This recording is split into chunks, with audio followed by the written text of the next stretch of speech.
لیکن نبی پاک علیہ السلام نے جس دنیا کو ہم بہت بڑی دنیا سمجھتے ہیں، حضور نے اس کی مثال کیا دی؟ صحیح مسلم کی حدیث ہے،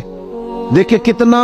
کھول کر اور کتنا آسان کر کے رسول پاک ہمیں بات سمجھاتے ہیں۔ دنیا کیا ہے، آخرت کیا ہے، یہ والی زندگی کیا ہے، آخرت کی زندگی کیا، بالکل کھول کر واضح کر کے نبی پاک علیہ السلام فرمانے لگے دنیا اور آخرت کی مثال اس طرح ہے جس طرح دریا بہہ رہا ہو اور کوئی آدمی اس میں انگلی ڈبوئے، جتنا پانی اس کی انگلی کو لگ گیا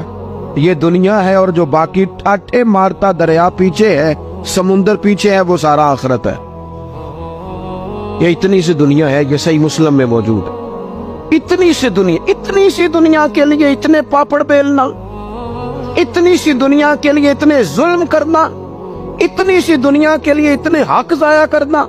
اتنی سی دنیا کے لیے اتنے لوگوں کے دل توڑنا، اتنے حقوق پہ ڈاکہ ڈالنا، اتنا جبر کرنا، لوگوں کا مال کھانا، لوگوں کو تکلیف دینا، عزتیں اچھالنا، اتنی سی دنیا کے لیے حضور فرمانے لگے اتنی سی ہے یہ دنیا، جتنا انگلی کو پانی لگ گیا ہے وہ جنت،